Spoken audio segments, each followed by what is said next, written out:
Right, hello everybody, welcome back to The Golden Sky. Today it is Friday the 17th of October 2025. I'm Tom and today it is the match preview for the big one. Man United coming to Anfield to face Liverpool, desperately needing a bounce back performance after the international break. Today, we're going to get into every single thing you need to know about that game. We're going to look at some of the minutes Liverpool players have played internationally. We're going to look at how I think we should set up. We're going to do predicted 11s.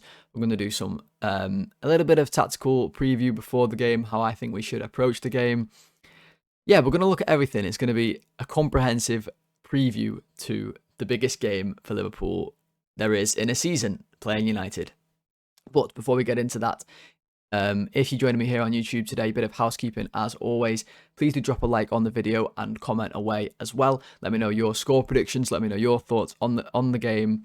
Just generally, I'd love to see what you guys think. And let's see how many likes we can get on the video. That would be great. And subscribe to the channel as well. If you haven't done so already and you are watching this video, please do subscribe to the channel. We are trying to get to 200 subscribers. So helping me out by clicking subscribe would be awesome. And if you're listening on the podcast, as always, 5-star ratings and reviews. Thank you very, very much for doing so on whatever your chosen platform of choice might be. So, should we get into, first of all, the predicted 11 for Liverpool? That's usually where we start. So, let's start again with that in today's video, the predicted 11. All right, so for me, the Liverpool predicted 11 started off this season as pretty easy to predict. I could nail it pretty much every week. This is by far the hardest it's been this week because first of all, international break, and second of all, impossible to really say who deserves to start at the minute for Liverpool. There's not many players who you can say deserve to start, so it gets trickier and trickier as we have gone on through the season. But this is what I've come up with. This is what I think the team will be. Now, maybe, again, there's always maybe some optimism in here from myself of what I want the team to be, but I think this will be the team. So Mamardashvili will play in the goal, and I think he'll play Frimpong at right back. Again, this is always a contentious position at the minute. We clearly haven't got a first choice right back at the minute who's nailed themselves into that position. It could be Bradley easily. It could be Szoboszlai easily. I hope it's not Szoboszlai. I think he'll go Frimpong. I think he will. Kanate and Van Dijk at the back. That will definitely be the pairing. I'm almost 1,000,000% certain on that. Kirkes will play left back. Gravenberch will play in the middle, and I think Szoboszlai will pair with him. I always think this after an international break because McAllister is always slow after the international break, even when he's in good form. And I don't think he deserves to start anyway. So Szoboszlai in the middle, crucially for me. Salah will play right wing, Gakpo will play left wing, and then now I think it'll be Ekitike up front with Wirtz in behind. I'm hoping Wirtz plays number 10 anyway. If he doesn't, then I'm going to lose my head before the game even starts. It's going to be pure head loss. But that's where I think Wirtz will play. And then Gakpo on the left, Ekitike up front. He very much could go Ekitike on the left, Isak up front. He could. But Isak, we'll look at the minutes in a second, played 90 minutes for Sweden twice. Ekitike didn't complete 90 for France even one time. So based on what he's been saying about Isak not being fit to play 3 games in a row yet, I think he'll go with Ekitike. And I think that's probably the right thing to do. Ekitike has had an amazing start to the Liverpool career. One of the only players this season who can look at themselves and say, yeah, I've really hit expectations or even exceeded them. But I think he deserves to start this game, personally. I guess then the contentious positions in the team are in centre midfield and at right back. Is he going to play McAllister? Like, he very much could. It's tough to call. If he does, it's not the end of the world. McAllister does need to get back up to speed, and the only way he can really do that for me is by playing games. He did play well for Argentina in his last game, so maybe that carries over into the club form. And I think he'll go Frimpong at right back because if you look at that first game of the season, when we played Bournemouth and everything was looking rosy, he started Frimpong at right back, and I think for me that was him saying Frimpong is my first choice. Now I think he might go back to that, simplify a little bit, and go with Frimpong to match the sort of athletic ability that Dorgu will have, who will play left wing back for United. And look, I'll put United on later when we talk about them, but for now we're talking about Liverpool. So let's go and look at some international minutes. I did a nice little graphic for you all to look at here.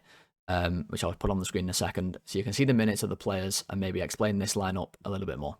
Let's go look at that right now. Okay, so here is the graphic that I was talking about, where we can see all the players who played, or at least first team players for Liverpool, minus Rio and Gamoa, who played international football or didn't play international football in some cases, and their minutes, and what I think that kind of means for them. I did this after the last one, so I think it's a good way to look at maybe how fit some of the players will be coming back and how much of a rest some of them had.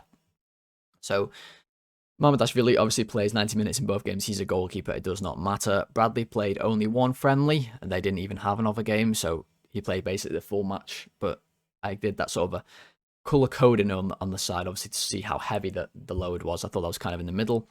Frimpong, 70 minutes only. That's why I think he'll start over Bradley, basically. I don't know. I just feel like the minutes and Slot maybe fancying him a little bit more. Bradley being out of form. I think he plays right back. Van Dijk obviously plays every week because he's the best. Canate didn't play at all for France. I hope that's a good thing and that he comes back. You know, he's alive. He's had his brekkie. Maybe he's had his lunch as well. He's ready to play. You know, maybe give him a few shots of adrenaline or something before the game. Make sure he's awake. Something like that. Gomez also obviously didn't play. Didn't get called up. Kirkes plays.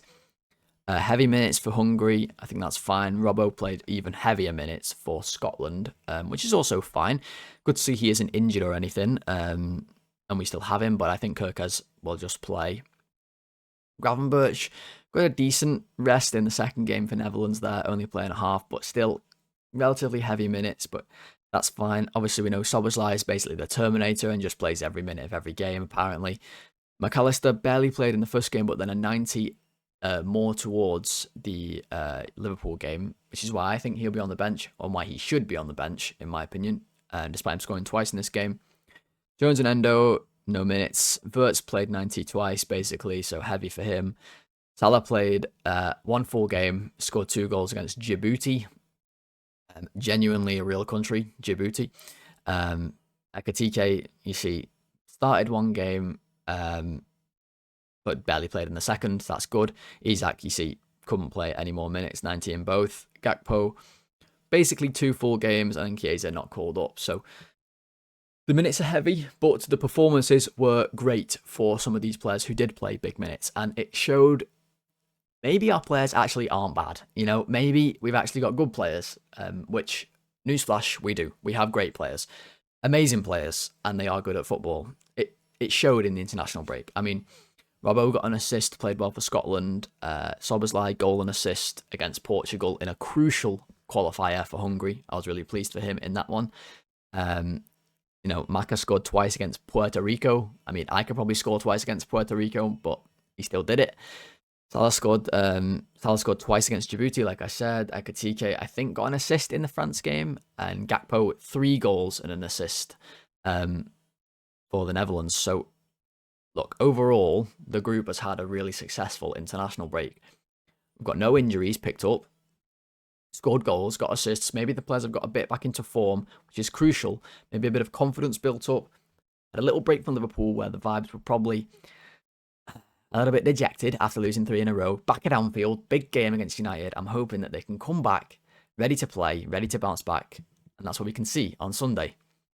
So, I'm going to show you now on the board how I think we should approach the game with the lineup that I just put on. So let's go back to the board and look at that now. Okay, so I've done some videos this week on where I think Liverpool's problems are, and I'm going to show you now how I think we should approach this game, maybe to sort of eliminate some of those. But I'll be honest, guys, it's not very clear where the problems can be fixed, because it's more of a personnel thing, I think, for Liverpool. So the first thing that I want to do is, if you look at Gravenberch and Szoboszlai in the middle, this is how I think he'll line it up in the game, with Szoboszlai at the left-hand side, Gravenberch on the right more. I think this should be switched. That's the first thing I'd do. Switch this.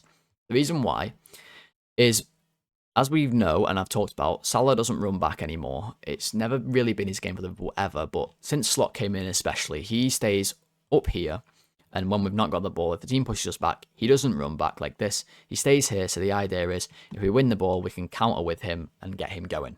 That's where his strengths are. If we have Szoboszlai here, Like we saw last season, if we had, where he was the more advanced player like this, if we lost the ball, Szoboszlai can do his running for him. This is something Szoboszlai is amazing at. As like I said, he's the Terminator. If he's over here, he can't do that. And whilst Gravenberch has legs, I don't want him doing this shift on the right-hand side. Okay, that's where I want Szoboszlai. So this is a clear shift for me. Play Szoboszlai in the middle and play him on the right-hand side. Okay. That allows then Gravenberch to act as a more traditional holding midfielder. I don't really want to see him making runs beyond our players like what we have seen. So I want him here. I want Szoboszlai here. But another thing I've talked about is how would we play out? How do we play out and can we get the ball through midfield? Well, I think this is a great opportunity to do so against United. So let's give the ball to Mamardashvili as though we're about to take a goal kick. This is how I think we should play out. Okay, now it's really not that hard, in my opinion, to play out against United. They aren't the best pressing side in the world because of one player, and I'll show you why. So we'll probably do something that looks a little bit like this. And of course, United will want to press on. They will have players ready to jump like this. Let's move everybody forwards in sort of a pressing situation. Now, obviously, because United have the three at the back in the formation they play, they like to send the wing-backs pretty high. So that one of them might stick to Salah, but I think they will gamble with one. On one side, it might be Salah's side, where they might have Dorgu push forward and they have a kind of Luke Shaw come across like this. This is how I kind of think United will press, and they'll leave a spare centre-back at the back. So, let's say we have a goal kick. Konate will probably pass it to Mamardashvili, and then we'll be playing. Okay, so they will press on. They will want to filter us back this way, so that it was likely that they'll press like this. And I think they're going to play Mason Mount. So Mason Mount's a great presser. The key for us is to get Gravenberch on the ball. That's exactly what we should be doing. If we can play where Mamardashvili plays it to Konate, even if they press like this, if we can get Gravenberch the ball, United only have two in midfield. So if they push right on like this, we have to get him on the ball. There's loads and loads of space when a team plays United to get the ball into the middle of the pitch. Trust me, loads of it. We have to be able to work the ball where if Konate passes it to Mamardashvili and they press, it maybe comes back to Konate. Frimpong gets nice and wide here, so Mount has to play this pass fairly. Maybe Szoboszlai runs away, maybe causes his marker, whoever that might be, to run away, and we can get the ball into Gravenberch. And I don't really want passes squaring edge of the box like this. I want to see us move players into a press, and can we find our men like this? Now, what I was talking about before with one player for United who makes it easy for them to play out against is Bruno Fernandes. Now, I know I've not got names on the United players yet, so it's kind of hard to keep up with, but I will put that on later. Bruno Fernandes gets tired of being disciplined, is how I'll phrase it. He works hard to a degree until he decides, I don't want to do this anymore, and he just runs after the ball, and it opens massive, massive gaps in the middle. That's what he does. He loses his discipline, and he chases the ball. So I think that's going to happen in this game, and I think that's where Szoboszlai and Gravenberch can take advantage. So imagine there's some sort of movement going on. Bruno sort of loses composure. Šeško and is not maybe coming on as high. We've got the ball around the back. Can we just find these midfielders when Bruno wants to jump like this? Can we bounce it, and get away like this? But will United even press onto us that high? I don't really think they will. Not all the time, anyway. I don't think they'll come onto us all that high. So the setup's going to look a little bit like this for United when we have the ball. In fact, they'll probably be even deeper. It'll be something resembling this sort of formation, and I imagine it'll be more of a 5-4-1 than a 4-3-4-3, if you like. When we have the ball. This is what they did at Anfield last season. All right, so I've just moved Liverpool into sort of more of an attacking phase of play here, and this is another point of emphasis that I want to stress to you all. So Man United only play a 2 in midfield, and this is their clear weakness in the team. The midfield area, this is probably going to be Bruno, and this might be Ugarte or Casemiro.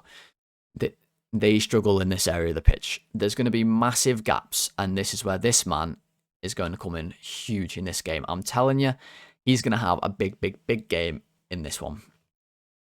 This is how we need to play, in my opinion. So if we have Kirkers and Frimpong, I think we need to get them nice and wide, occupy the fullbacks. They're going to play a 5-4-1, I believe, United. It will look something like this, maybe, when they're out of possession. Shesko will half-heartedly press, but I think we shouldn't really have a problem getting the ball into Gravenberch like this, and then him having the play. Now, we need to be disciplined. I don't want to see Gravenberch, running when maybe he gives the ball to Szoboszlai and then he runs like this, and we're left with sort of this situation where they can counter-attack us, like this. We need to be disciplined. I want to see this sort of situation. But with Frimpong and Kirkers, I don't want to see them coming in like this. I want to see them getting high and wide, allowing Salah to come inside. And when they press, if we get the ball in here and Bruno tries to jump, he likes to just immediately jump on players. We need to find Wirtz in all of this space that they will leave behind the midfield 2 and this back 5. And that's where we can really attack. What we saw in pre-season a lot was a situation where we sort of had 5 players across the front like this. So if that turns out to be something that looks like this, and then Kirk has, as a midfield sort of 3, or resembling a midfield 3, that's fine. Also, on the other side, if we get the ball, if Van Dijk can play these diags out to Gakpo nice and wide, can Kirkes get underneath or get around him, cause the winger, which will probably be Brian and Burmo, to have to come back, use Kirkes, get crossed into the box.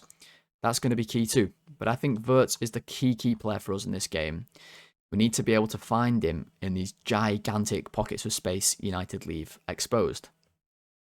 So, playing through Gravenberch when we have settled possession as well. And can our centre-backs even, can our centre-backs find, Florian Wirtz straight away?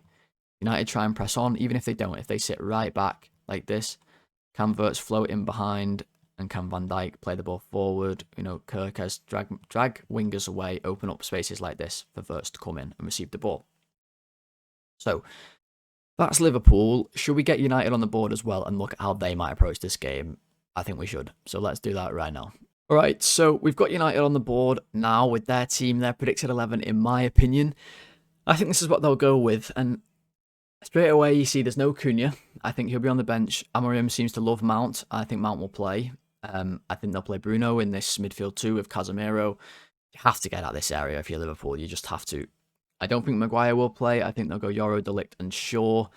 Lamans will play in the net as he's done the last 2 games. And then obviously Šeško and Mbermo with Dorgu and Dalot on the wing-backs. I think they'll go with Dalot, not Ahmad, at the right-hand side, because I think they'll want to defend. That's basically my thinking there. And they may bring Ahmad on later in the game if they're trying to get a goal, or maybe if the game's still level. So, what do we know about United? Well, last game they beat Sunderland 2-0. They haven't won back-to-back games in the Premier League under Amorim, who's nearly been there a year, ever. It's never happened. If you somehow missed that stat, you know it now. They have never done it. Do not let this be the situation where they do Liverpool. Do not let it happen. Yes, I mean, that's the situation we face. They haven't ever done it. But what are they trying to do this year? So this year, they are actually trying to have more possession than they had before. So they actually had more possession against Arsenal and against City than Arsenal and City, retrospectively.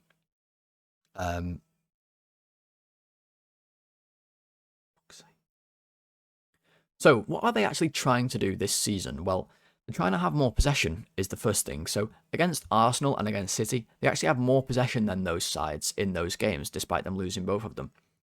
Now, the way they have possession is they don't really have possession ever around the back. That's not really what they do. They don't like to keep the ball at the back. They're not very good at it either.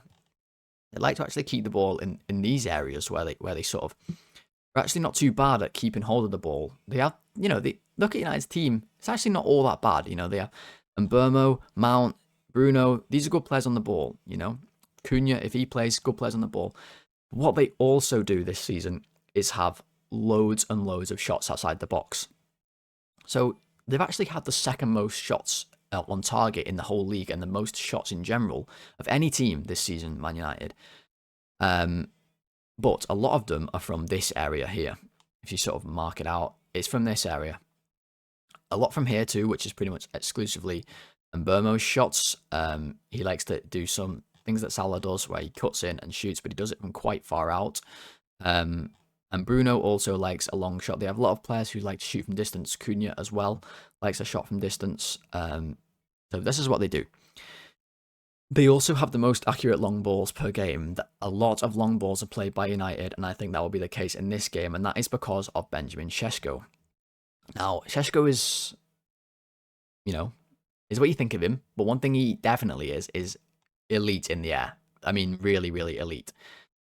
What they like to do is have the ball with him, and they like to, imagine they're taking a goal kick. They'll kick all the goal kicks long, 100%. They'll kick the goal kicks long.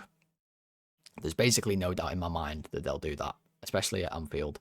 This is what they'll do, and they like to push the wing-backs really high up the pitch, and they like to basically kick the ball long and hope that Šeško can flick the ball on, and it's usually on this side because they like to get Mbeumo running off Šeško like he did at Brentford with Ivan Toney or players like that. Šeško flicks it on, and Mbeumo tries to get chances. This is how they created the chance at Chelsea when Sanchez came out and got sent off. This is what they do. Now, the problem we have with doing this is that we have a man by the name of Virgil van Dijk, who is probably the best player in the league in the air. So if they do kick this ball long, towards Van Dijk, he's going to win these headers. Like, Šeško's great in the air, but Van Dijk also great in the air. It's going to be a big key battle, that one, between those two players. But then also, Kirkas has a big job on his hands. And Mbeumo is probably, for me, United's most dangerous attacking player. Bruno aside, because if he's playing deep, I don't worry about him as much there. I really like Mbeumo. I think he's a good player. And if Šeško does win these headers, it's crucial to me that Kirkas tracks Mbeumo wherever he goes. If they both run in here, Kirkas has to follow him and, win that battle. But also Gravenberch has to be disciplined and sit in this maybe more defensive situation where he plugs the gaps. He can help the runners that come around him. That's something United try and do with those long balls. Now, despite all of this, United have the 4th most expected goals faced in the league. So, why is that? Why are they facing so many expected goals if they're having more possession, if they're actually having possession in final thirds and having so many shots? Well, I've got some photos to show you, so let's go and look at those right now. All right, so here's a situation where United actually concede a goal, if you believe it or not. If you've not seen this game, it was an absolutely insane game. They could have conceded 4 or 5 goals, United, in the first half alone. It was mental.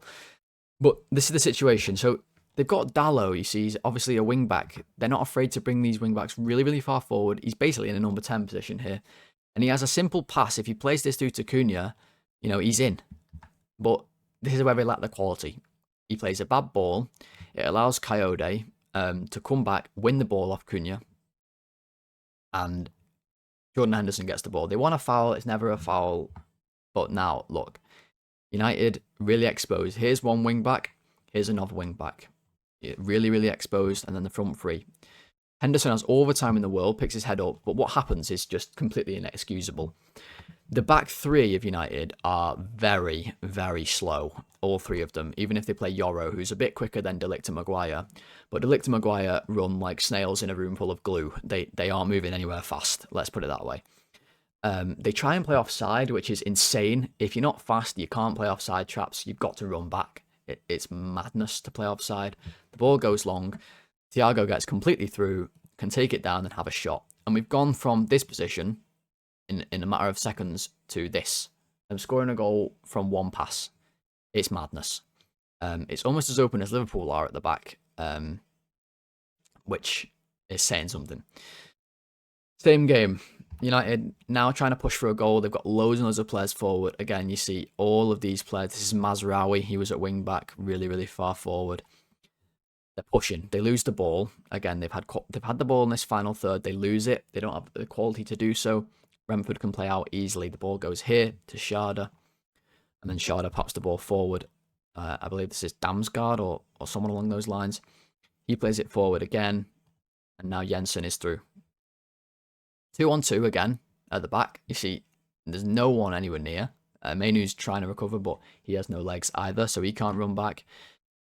Jensen cuts inside, and now the goalkeeper, I mean, he should save it, but he's got paper mache hands. He won't be playing in our game. The shot comes in, they score a goal.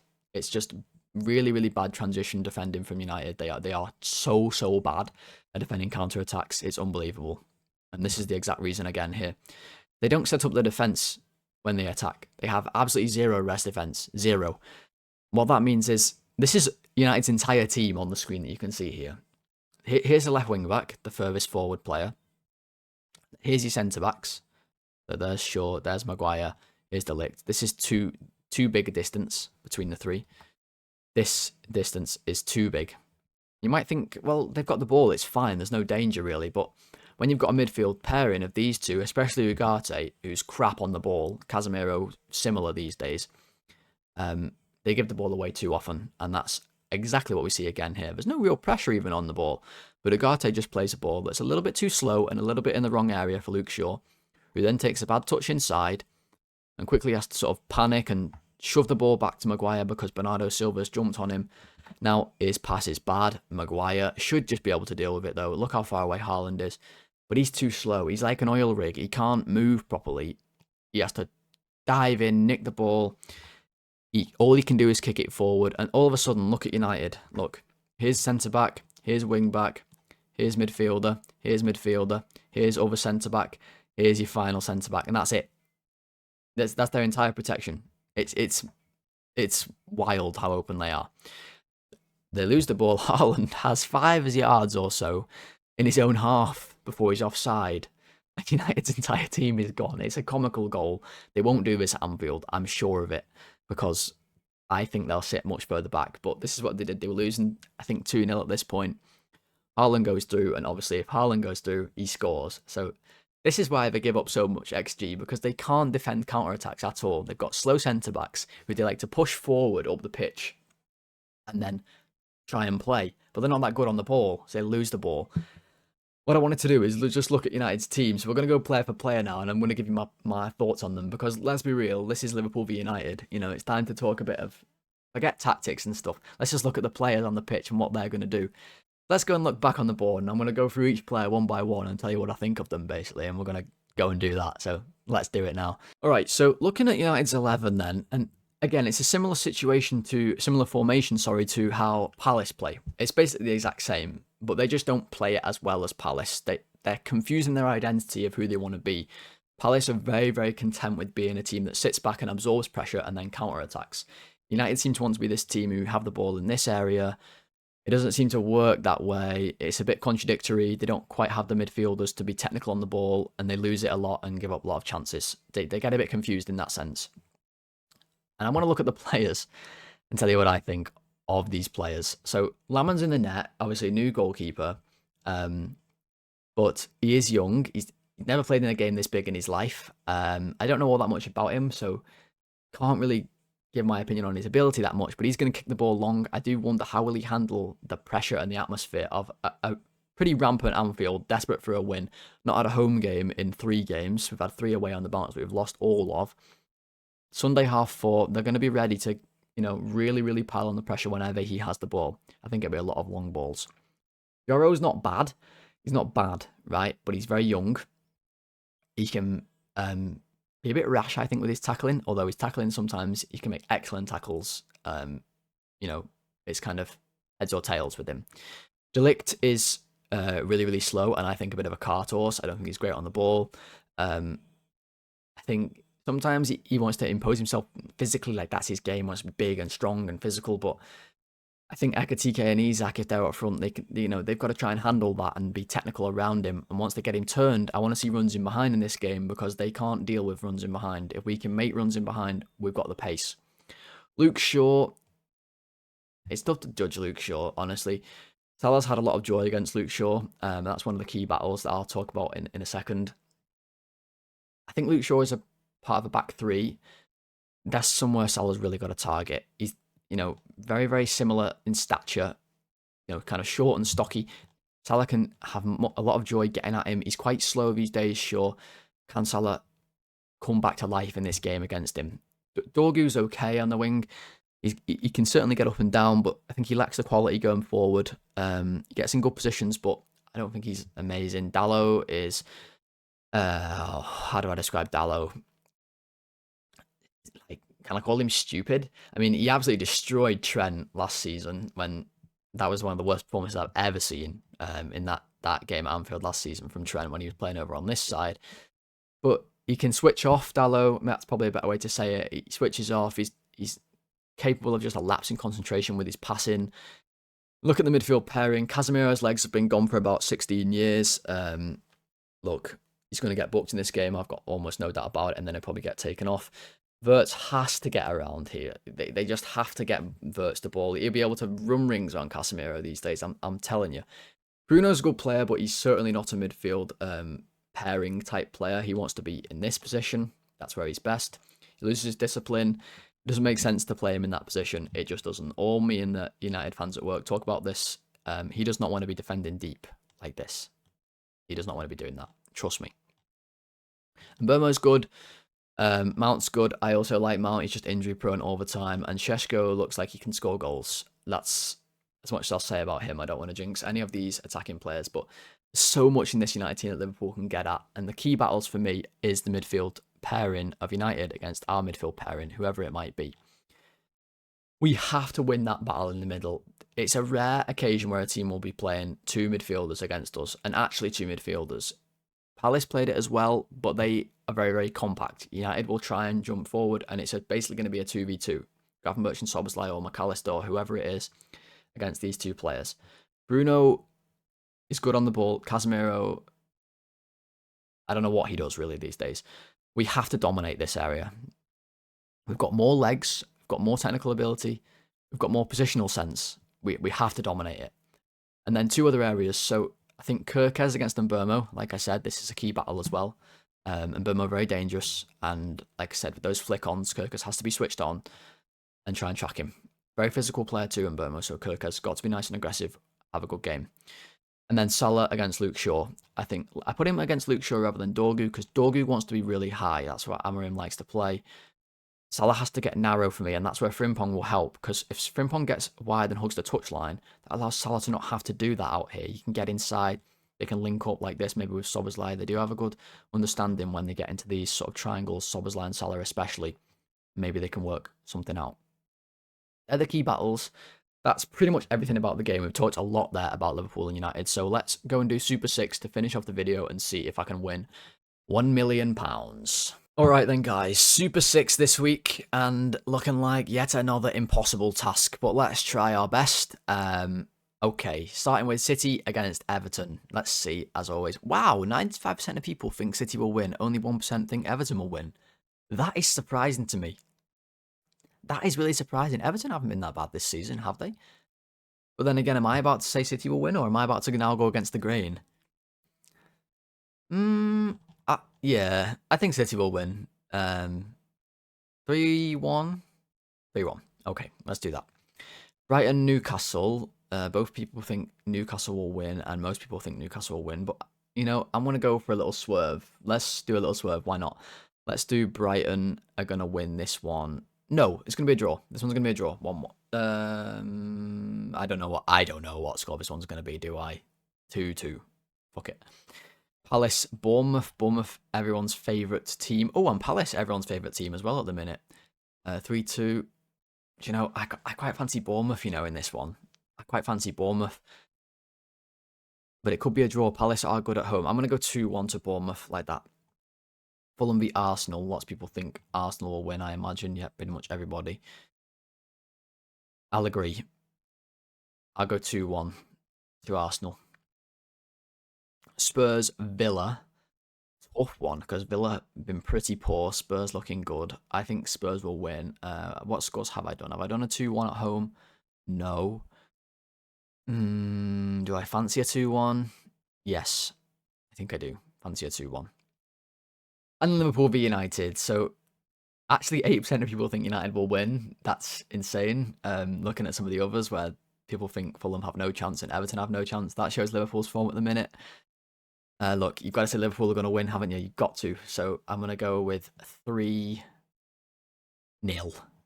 Why not? Let's go 3-0 in that one. So, and then we'll just do 5th minute as always. for that. So how likely are we? Not too unlikely. 707. I've had 3 grand before, so that's Super 6, and that's the end of the preview. Alright guys, that is going to do it for today's video. I hope that you did enjoy, and I hope that that was everything you could have possibly wanted to know about Liverpool, about United, going into the biggest game in English football.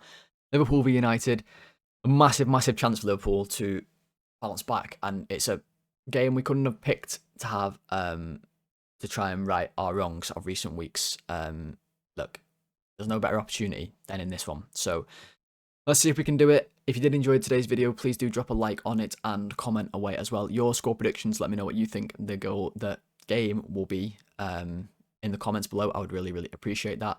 Also, subscribe to the channel. Like I said, we're trying to get to 200 subscribers. So if you could do that and get us even closer, that would be awesome ahead of ratings on Sunday. That will be when I speak to you all next. So hopefully it's ratings in a happy mood, not like the last 3, and we're celebrating a victory against United, our biggest rivals in the league, back with a win and a return to winning ways. Until then, guys, I hope you have a good weekend and enjoy the football back in your lives, as I certainly will be as well. So I'll speak to you on Sunday with the ratings, hopefully, of the Liverpool victory and 3 points at Anfield. Speak to you then, guys. Goodbye.